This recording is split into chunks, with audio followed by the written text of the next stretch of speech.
Once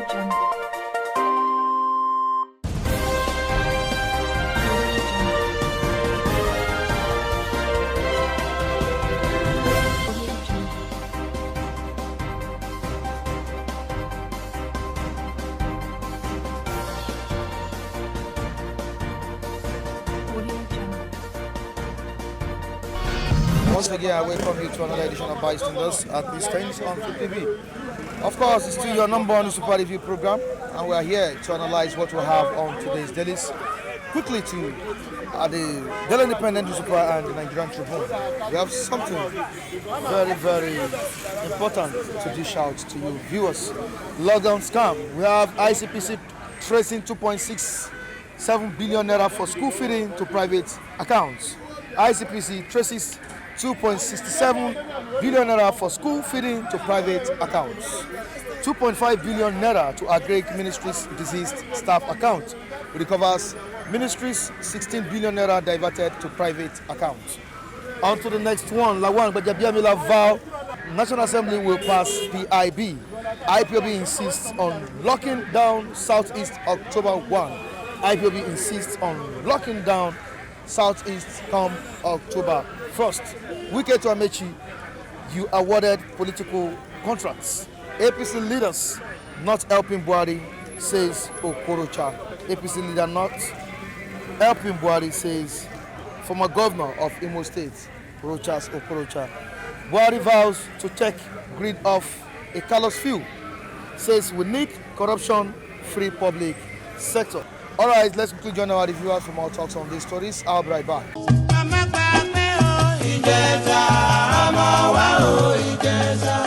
Ijesha Land Foundation for Entrepreneurial and Leadership Development presents 3rd Dr. Lawrence Omole Annual Lecture Series. Theme: Entrepreneurship as a Tool for Community and National Development. Guest speaker: former Finance Minister Olusegun Aganga, Chairman Marina Express Train Services. Due to the COVID-19 pandemic, this year's edition will take place via Zoom on Saturday, October 10, 2020. Time 1 p.m. to 3 p.m. The 3rd Dr. Lawrence Omole Annual Lecture is dedicated to the General Overseer of the Redeemed Christian Church of God, Pastor E.A. Adeboye Obokunagbewarun. Announcer: Tony Barola, Chairman Planning Committee, Ijesha Land Foundation for Entrepreneurial and Leadership Development. The Ministry of Humanitarian Affairs, Disaster Management and Social Development has come out to clarify that the money in question is not the money meant for feeding school children. That the money in question is a fund that was provided for the feeding of secondary school, federal government secondary school colleges, as such that the press represented the facts. But having said that, whether it was a fund meant for feeding secondary school students or whether from the Ministry of Humanitarian Affairs is not the issue. The issue is that there is a mismanagement of funds. And Mr. Mike, that best explains the reason we are saying the government should not deregulate the downstream petroleum sector and removal of tariff of electricity. Because this same fund you want to free, and you are telling us that you want to plug it into the economy in a way of infrastructural development. It will end up in private pocket like this, like what we are seeing. So until a time where we are sure that there is sanity in the system, that is when you can be talking about removal of subsidy. Any subsidy removal now, it is evident that we cannot manage that fund. So for me, this is the only way the ordinary man is benefiting from the government. The PMS is a direct way through which individuals benefit directly from the government. If you sustain the tariff, the subsidy of tariff, Nigerians are benefiting directly from the government. So removing those two critical areas is you are shortchanging Nigerians. And for me, I think they should sustain it. Because if up to now we are seeing embezzlement, we are seeing corruption with impunity. I don't know when this government will fight it. This administration said it's committed at unraveling the split or corrupt practices in Nigeria. But looking at the way the system is going, it seems it's not evident. That's what I'm telling you categorically, that I cannot vouch for this government. I think the issue of anti-corruption is just a mantra, it's just a slogan to hoodwink Nigerians, to deceive Nigerians, to mislead Nigerians. I'm not seeing the real fight of corruption. The real fight of corruption is this. In the Senate, there was an issue involving a former secretary to federal government, the person of Lawa. The Senate took it upon itself and ensured that they did an investigation that indicted the man. They alerted the executive. The executive was reluctant. After persistent pressure from the National Assembly, the executive reluctantly set up a panel headed by Osibanjo, the Vice President of the Federal Republic of Nigeria.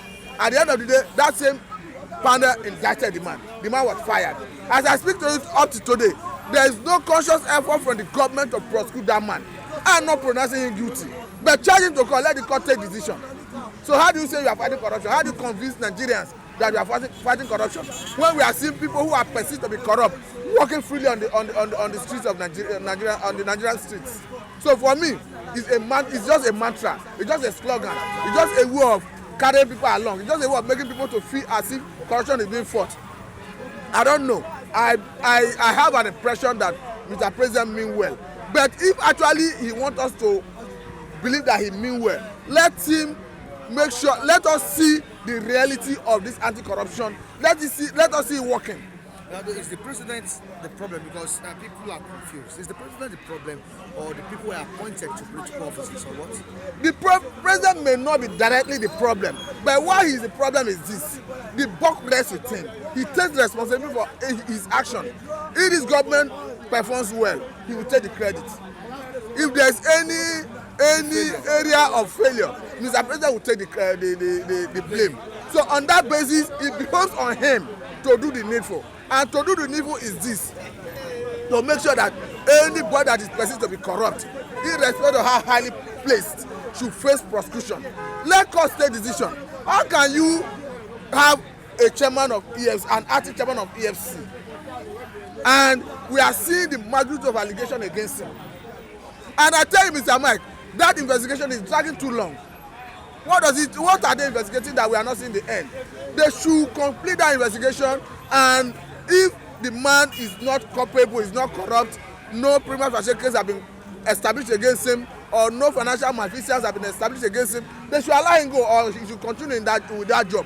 But if otherwise, let them charge him to court and let us see this anti-corruption working. All right, thank you so much for your contribution. As in Nigeria, it's a shameful thing to a country called Nigeria, because if I don't make mistake, the president said something yesterday.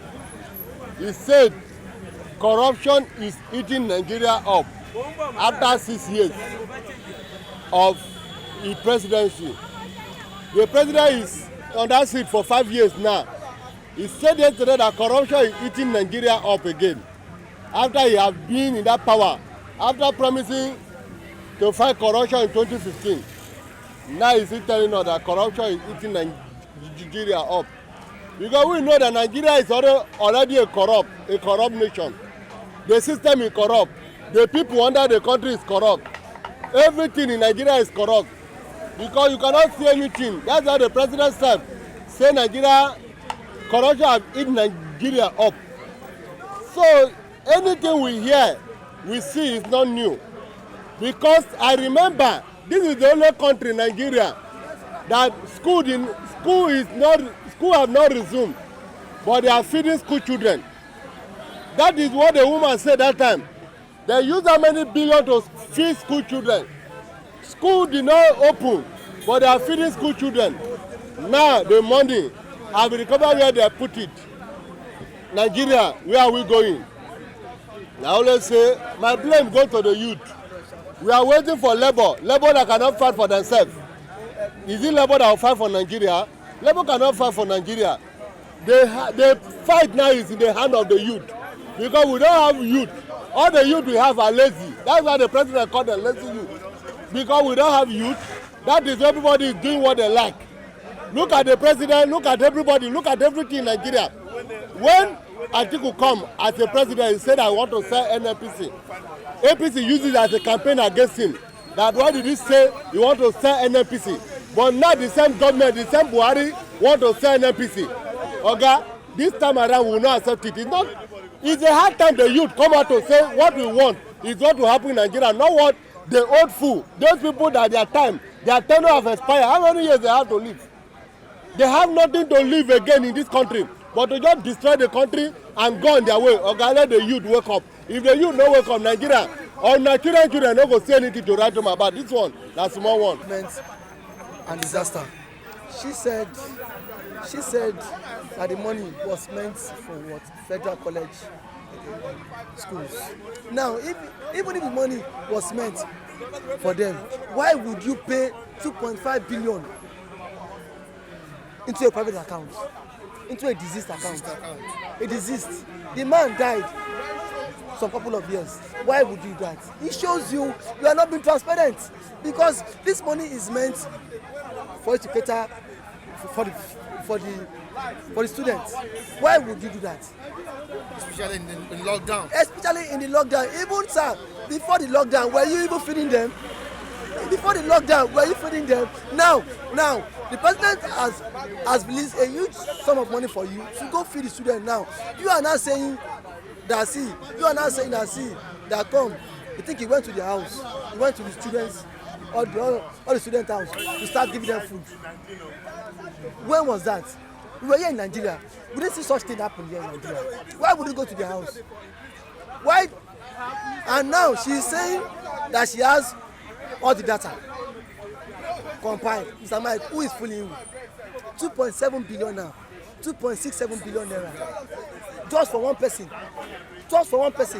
Siphon such amount of money. It shows we are not ready. And now this is the same lockdown here. People were helping us from abroad. People were even sending us money now from abroad.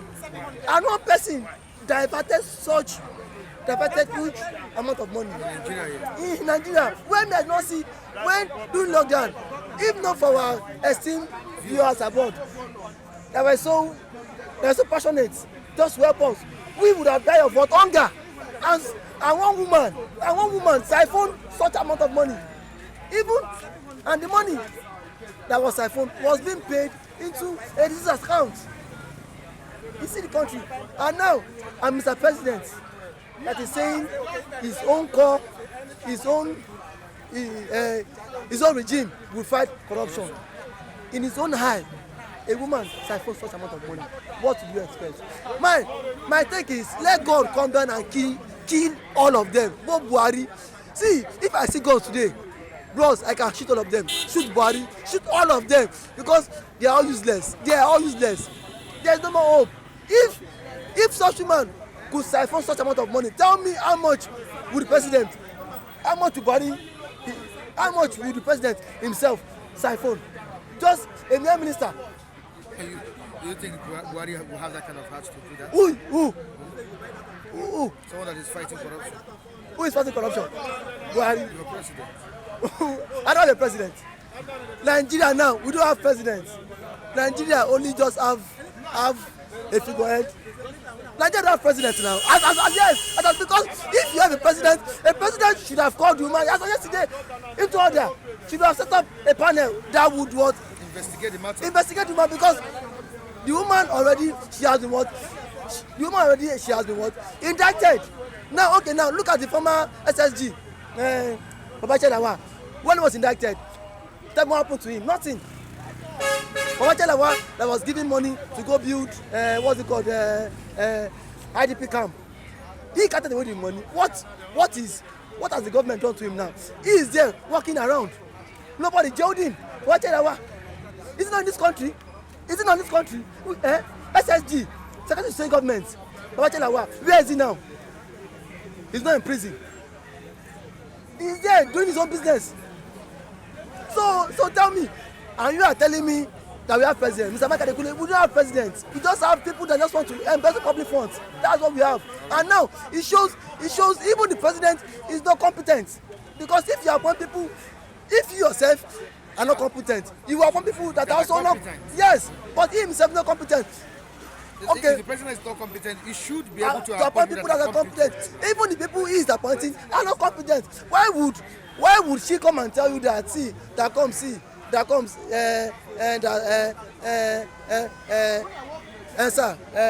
I will give them money? Why would you give them money? Why would you go to school children's house and start giving them money? Why Nigerians were what? On lockdown, you did not feed them. All right, David, away from this, October 1st, it's just around the corner. What do you have to say? Mr. Mike Adekule, October 1st, we are not celebrating independence. Our independence that the British gave us was just a mistake, fluke, and which everyone is now regretting it now. October 1st is, I want to urge or plead to every Nigerian, let us come out en masse. Let us stand up to all this our wicked, heartless government. Tell them enough is enough. About 2.67 billion naira was siphoned. And we have Icpc uncovering this mystery. I call it a mystery. Now, in this present day democracy, and the president that we have that claims to be fighting corruption, seeing this kind of a thing happening under his watch, what does this imply? Thank you very much, Mr. Mike. You know, I don't think that we have a president. I don't think. And I don't think that the person in that seat who call himself or whatever know the meaning of corruption. Let me go to this point. Buhari himself said that he is here to fight corruption. His son bought a bike of 50 million. And he said that nobody will step other country to go and treat himself whenever he have health challenge. The wife, Aisha Buhari, went to Dubai for neck issue. Then you said that health speech. So I don't think that this man know what it means, what corruption really means.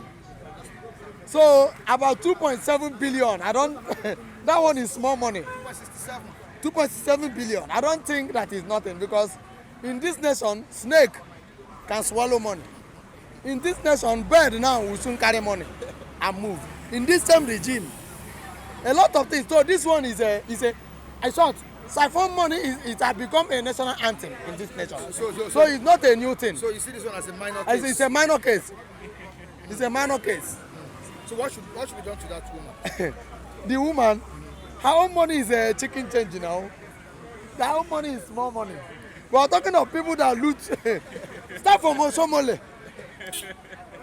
I don't want to, it seems as if I want to talk, it seems I'm going direct to particular people.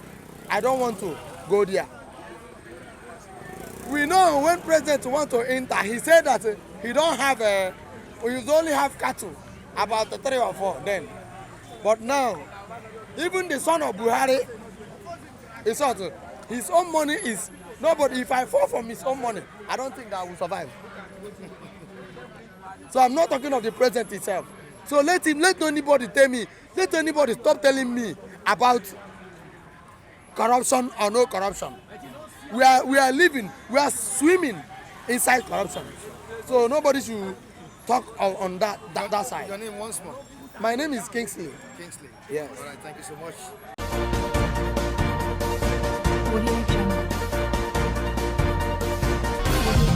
We appreciate you for joining us on today's edition of this program.